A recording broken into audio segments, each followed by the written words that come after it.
Oi, meus queridos, tudo bem?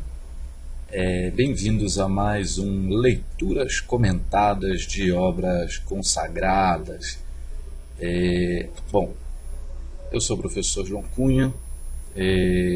Esse é o nosso sexto vídeo, né? Se você, enfim, não viu o quarto, quinto vídeo, vai lá no canal, dá uma olhadinha, porque tem outras obras, enfim, às vezes eu vou avançando as obras e você perde algum vídeo, vale a pena talvez conhecer outras obras, tá bom? Bom, esse sexto vídeo é sobre a obra Quincas Borba, do Machado de Assis, tá?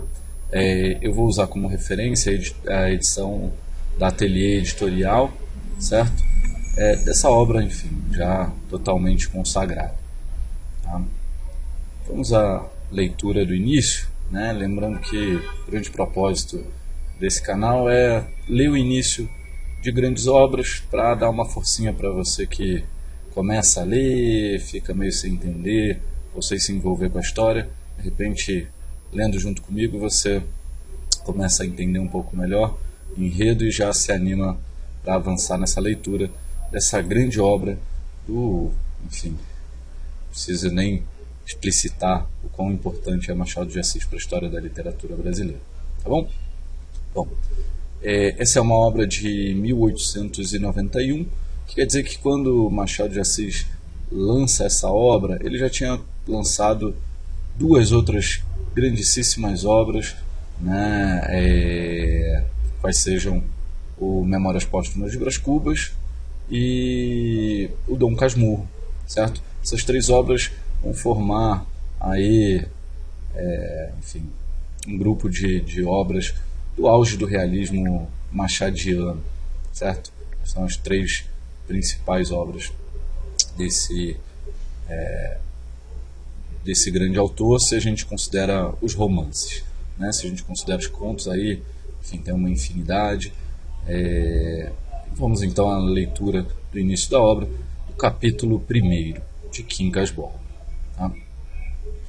O Bião fitava a enseada. Eram 8 horas da manhã. Quem o visse, com os polegares metidos no cordão do chambre, à janela de uma grande casa de Botafogo, cuidaria que ele admirava aquele pedaço de água quieta. Mas, em verdade vos digo, que pensava em outra coisa, cotejava o passado com o presente.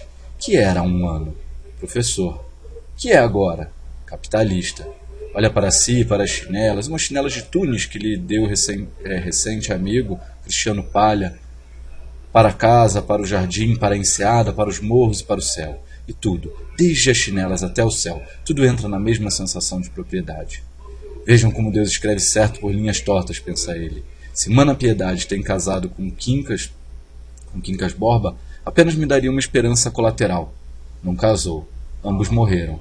E aqui está, tudo comigo. De modo que o que parecia uma desgraça... Bom, aqui tem, enfim, esse é o primeiro capítulo, né, uma das marcas aí do Machado de Assis nos seus romances, capítulos muito curtos, em oposição ao que a gente tem, por exemplo, nessa de Queiroz, que gosta de capítulos longuíssimos, né, faz uma obra lá como uma relíquia em 5 capítulos, né, o Machado de Assis não, são capítulos curtos que duram uma página e meia, às vezes, enfim, um pouquinho mais, 3 páginas, mas então essa já é uma das marcas dele, né. Ele é um escritor realista, o que quer dizer que ele vai tentar reproduzir a realidade de seus personagens, né, do contexto social, histórico, de forma muito crítica, com descrições que às vezes parecem meio banais, mas que vão construindo o imaginário e dando coerência, certo? A chamada verossimilhança para a construção desses personagens e, consequentemente, para a construção do enredo. Então a gente tem aí já uma figura de destaque na história, esse tal de Rubião, e normalmente quando você começa uma história, você começa apresentando o protagonista. Então, embora o nome do romance seja Quincas Borba, e aí para quem já leu Memórias Póstumas, né, tem uma referência aí clara, enfim, para quem não conhece vai valer a pena depois se aprofundar nisso, mas eu não vou adiantar esse assunto, né? Mas quem ganha destaque não é o Quincas Borba, mas é o tal do Rubião, né? Então, aparentemente, ele que é o verdadeiro protagonista dessa história. Tá? O Rubião está lá olhando a enseada, a praia, né, ao amanhecer, enfim, tá com um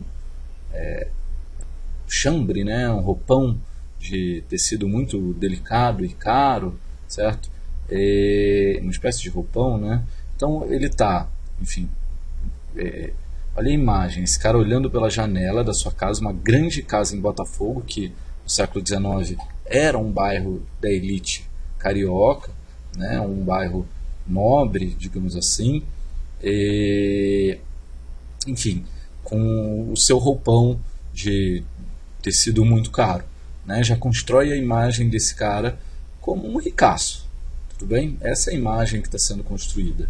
Ele observa a enseada, mas na verdade não está pensando exatamente nisso. Ele está cotejando o passado com o presente.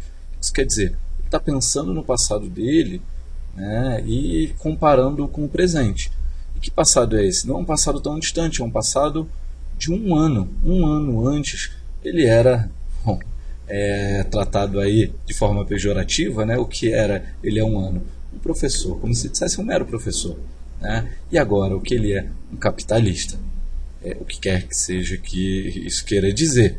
Né? Enfim, não dá para saber se ele é um grande empresário, se ele é um grande proprietário de terras. Enfim, fato é que claramente o que o move, o que a vida dele é uma vida ligada a muito dinheiro. Né? Esse era o sentido do capitalista, quem era o capitalista no final do século XIX. Tá? Olha para si, para as chinelas, umas chinelas de túnis que lhe deu recente amigo Cristiano Palha. Então, recentemente ele fez amizade com esse cara chamado Cristiano Palha. A gente vai ouvir falar bastante dele ao longo da história, né? E ele deu umas chinelas aparentemente caras por algum motivo, enfim, para o seu amigo Rubião. Certo? Ele olha para as chinelas, olha para casa, para o jardim, para a enseada e tudo mais. E aí faz uma reflexão, né? Veja como Deus escreve certo por linhas tortas. E aí é interessante, porque se a gente olha a voz do narrador, né, o trecho que é contado pelo narrador, a gente vê, primeiro, uma narrativa muito refinada, segundo, uma referência bíblica, ao usar que o em verdade vos digo faz referência à maneira como biblicamente se diz que Cristo se expressava. Em verdade vos digo. Era como ele se dirigia muitas vezes aos seus discípulos quando ele ia, enfim, falar alguma coisa muito importante. Então você tem esse narrador e aí tem a fala do Cristiano. Veja como Deus escreve certo por linhas tortas. Né? Essa aí que não é propriamente uma fala, um pensamento dele. Mas isso também já ajuda a construir a imagem de quem é esse professor. Professor que reflete sobre o sentido da existência, não com um repertório muito profundo, mas com uma espécie de ditado, né, popular. Deus escreve certo por linhas tortas. E aí a reflexão que ele faz para dizer o que era o certo e o que eram as linhas tortas é que a Mana Piedade, ou seja, a irmã dele, que se chamava Piedade, poderia ter casado com um cara chamado Quincas Borba, né, o que daria a ele uma esperança colateral. Não sei que esperança é essa ainda. Não casou, ambos morreram, e aqui está tudo comigo. Esse tudo, quer dizer, se ele está olhando para a propriedade, olhando para as coisas que ele tem, para o chinelo dele, para o jardim, etc., aparentemente ele só conseguiu tudo isso porque a Piedade e o Quincas não se casaram e porque ambos morreram, né? Então, e aí ele conclui, de modo que o que parecia uma desgraça, reticências. O que parecia uma desgraça, no fim foi maravilhoso, né? Quer dizer, a irmã dele morreu há menos de um ano e isso foi maravilhoso para ele, porque aparentemente, graças a essa morte, graças ao não casamento, ele ficou com todas aquelas coisas. Tudo bem? Você já constrói um bom imaginário de quem é esse nosso personagem, o Rubião. Beleza? Bom, vamos ao segundo capítulo. Que abismo há entre o espírito e o coração? O espírito do ex-professor, vexado daquele pensamento, arrepiou o caminho. Buscou outro assunto, uma canoa que ia passando. O coração, porém, deixou-se estar a bater de alegria. Que lhe importa a canoa, nem o canoeiro, que os olhos de Rubião acompanham arregalados? Ele, coração, vai dizendo que, uma vez que Mana Piedade tinha de morrer, foi bom que não casasse. Podia vir um filho ou uma filha. Bonita canoa. Antes assim, como obedece bem aos remos do homem, o certo é que eles estão no céu. Notem, aí é uma coisa muito própria do Machado. É uma coisa que a gente chama digressão. O narrador desvia o foco, aparentemente, daquela narrativa para fazer uma espécie de reflexão existencial. Né? E a reflexão existencial que ele faz é comparar o espírito ao coração. Mas isso a comparação é feita cheia de ironia. O espírito do ex-professor está constrangido por aquele pensamento. Né? Enfim, e aí ele ficou muito mal de ter pensado que foi bom a irmã ter morrido. Né? E aí ele tenta desviar o assunto do espírito, buscar outro assunto, e começa a observar uma canoa que estava passando lá na frente da enseada. O coração continuava batendo de alegria, quer dizer, feliz pela morte da irmã, por mais que e do amigo, do tal do Quincas Borba. Né? Enfim, na verdade, no fundo, não fazia a menor diferença para ele. Ele não estava prestando atenção na canoa, enfim, no canoeiro. Ele só estava tentando achar um motivo para não se sentir tão mal com aquela alegria que ele tinha. Né? Enfim, o coração tenta convencer o espírito de que está tudo bem, assim, já que a irmã tinha que morrer. Né? Que bom que ela não casou, porque se ela casasse, talvez ela tivesse tido um filho ou uma filha. E aí, qual é o propósito disso? Notem, o que está insinuado aí é que um filho ou uma filha da Piedade com Quincas poderia herdar o dinheiro deles. Consequentemente, o Rubião deve ter enriquecido por causa dessa herança. Né? Enfim, e aí ele desvia completamente e fica feliz, já que, bom, ela tinha que morrer, que bom que eu pude herdar tudo. Desvia completamente o assunto, começa a pensar na canoa novamente. Só que, olha como é ambíguo. Bonita canoa. Antes assim, como obedece bem aos remos do homem, o certo é que eles estão no céu. A canoa também pode aqui simbolizar o próprio pensamento dele, que foi desviado pelos ímpetos do coração. Né? A ética dele que foi desviada e abandonada. Ele meio que mudou o rumo do pensamento dele para não se sentir tão antiético. E olha como é simples mudar o rumo do nosso pensamento para nós nos sentirmos melhores. Né? Ela, como a canoa, obedece muito bem aos remos. Certo? Bom, o terceiro capítulo ele é um pouquinho mais longo, tá? Olha lá. Um criado trouxe o café.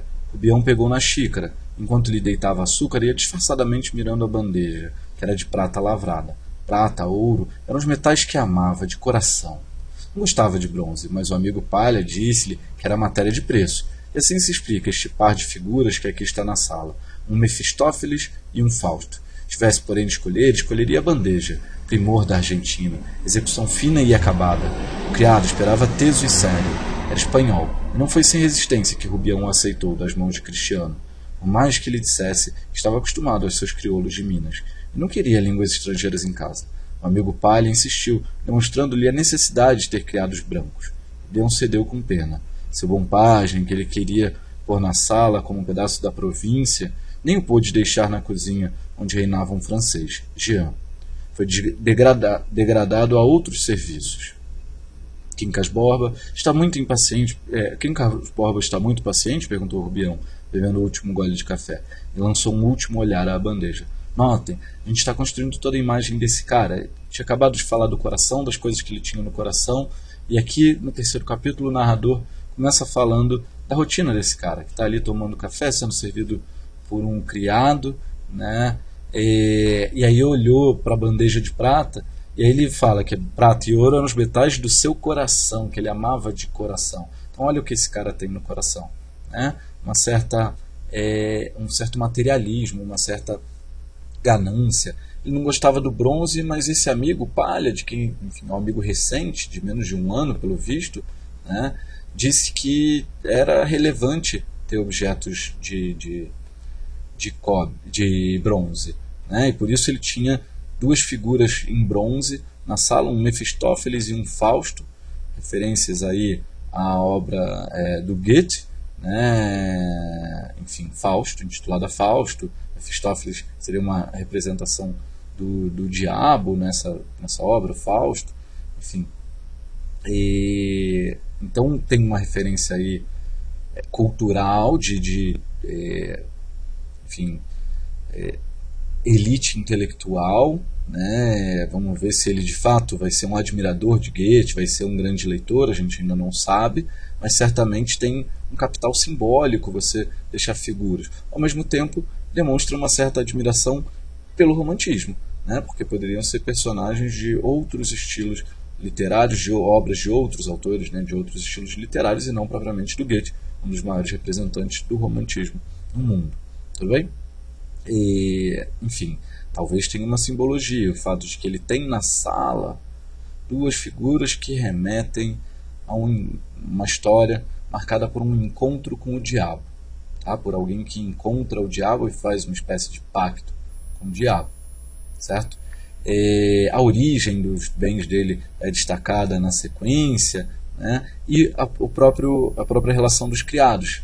Ele diz que gostava, enfim, estava acostumado a ter como empregados seus crioulos de Minas, né? A gente já está aparentemente pós 1888, então já foi abolida a escravidão, né? Mas notem que ainda há todo um teor pejorativo ligado aos negros. Então ele diz que já estava acostumado com os crioulos de Minas, né? Aparentemente esse cara não é do Rio de Janeiro, ele está lá em Botafogo, mas talvez seja de Minas ou tenha família em Minas, e que ele não queria línguas estrangeiras, mas ele cede. Notem como ele é meio vulnerável, não vulnerável, meio dependente, meio inferior em relação a esse amigo Palha. Tudo que o Palha sugere para ele, dá as chinelas, ele usa as chinelas e admira as chinelas. Fala que é legal o bronze, ele compra a imagem de bronze. Diz que não é legal ter criados negros, ele contrata, sim, brancos, estrangeiros, ele contrata um espanhol para, enfim, servir as coisas e tal, e um francês como cozinheiro, né? Então lá tem a influência desse amigo e como o Rubião se coloca numa posição inferiorizada, quase subserviente em relação às opiniões desse amigo, tá? No final a gente tem ali ele falando sobre alguém com o criado, aparentemente, né? Quincas Borba está muito impaciente, perguntou Rubião, bebendo o último gole de café e lançando um último olhar à bandeja. E será que é esse Quincas Borba que está muito impaciente? Será que é o personagem do livro lá que eu falei, do Memórias Póstumas? Vamos ver. E parece que sim. Lá vou soltá-lo. Opa. Bom, se ele aparentemente estava preso, não parece que seja uma pessoa, né? Ainda mais que ele disse que o amigo Quincas Borba morreu, certo? Por isso que ele herdou a herança que não ficou para a irmã, que não teve filhos também. Não foi, deixou-se ficar algum tempo a olhar para os móveis, vendo essas pequenas gravuras inglesas que pendiam da parede por cima dos dois bronzes. Rubião pensou na bela Sofia, mulher do Palha. Deu alguns passos e foi sentar-se no puff, ao centro da sala, olhando para longe. Ontem, ele fica olhando novamente para os móveis, para as gravuras que ele tem ali e tudo mais, né? Tá escrito, enfim, tem uma linha aqui de digitação, essas pequenas gravuras inglesas, né? Mas ele começa a pensar na Sofia, que aparentemente é a esposa desse grande amigo a quem ele é tão devoto, certo? E olhando para longe, pensando fundamente, foi ela que me recomendou aqueles 2 quadrinhos quando andávamos os 3 a ver coisas para comprar. Estava tão bonita, mas o que eu mais gosto dela são os ombros que vi no baile do coronel. Que ombros! Parecem de cera, tão lisos, tão brancos. Os braços também. Oh, os braços, que bem feitos. Notem, isso é uma confissão de que ele está apaixonado, né, pela esposa do amigo, certo? Quer dizer, totalmente encantado, descrevendo detalhes daquilo que ele acha mais bonito nessa mulher, né, na mulher do amigo. Rubião suspirou, cruzou as pernas e bateu com as borlas do chambre sobre os joelhos. As borlas, as abas do roupão, certo? Sobre os joelhos. Sentia que não era inteiramente feliz, mas sentia também que não estava longe a felicidade completa. Recompunha de cabeça uns modos, uns olhos, uns requebros sem explicação, a não ser esta, que ela o amava, e que o amava muito. Nota, enquanto olha para o quadrinho que recebeu dela, ele pensa profundamente, suspira por ela, né? Ele não era, percebe que não era inteiramente feliz, mas que não estava longe a felicidade completa, e logo depois vem a reflexão de que ela o amava, ou seja, olha como sutilmente esse narrador constrói a ideia do que seria a felicidade completa para ele, né? Seria, talvez, de fato, roubá-la desse amigo, o Palha, e que isso, aparentemente, na cabeça dele, já estava a um passo de acontecer, porque ela o amava muito, certo? Não era velho, ia fazer 41 anos, e rigorosamente parecia menos. Esta observação foi acompanhada de um gesto. Passou a mão pelo queixo barbeado todos os dias, coisa que não fazia Dante, por economia e desnecessidade. O simples professor. Usava suíças, mais tarde deixou crescer a barba toda, tão macias que dava gosto passar os dedos por ela.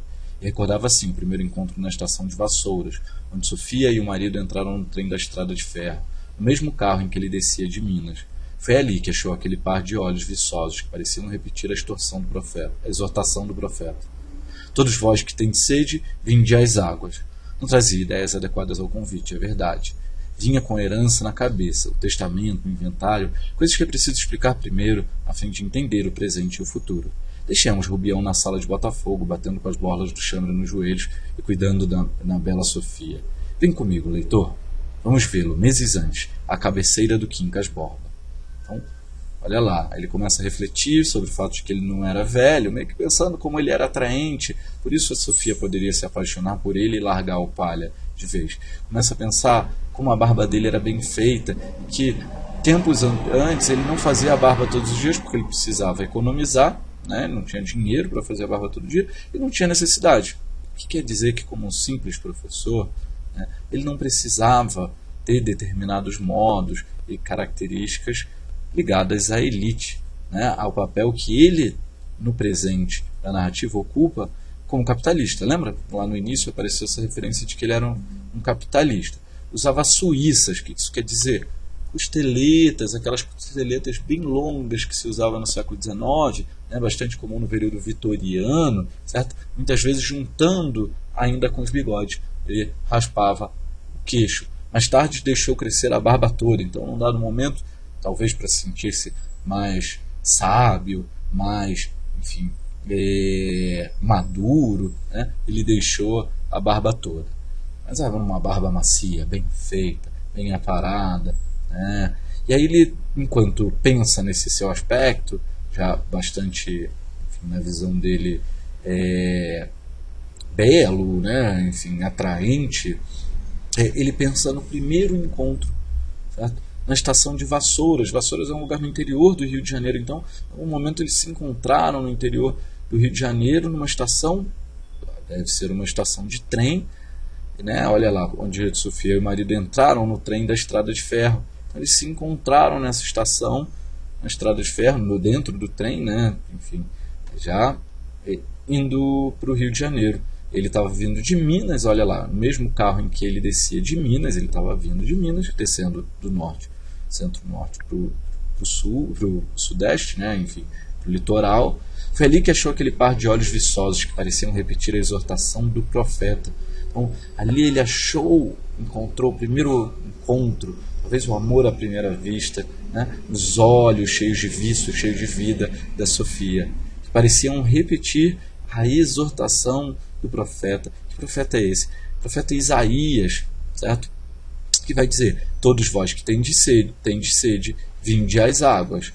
Como dizendo, né? Quem deseja a salvação, procure Deus, né? Assim como quem, enfim, tem sede, precisa ir em direção às águas, certo? As águas não vão sozinhas até você.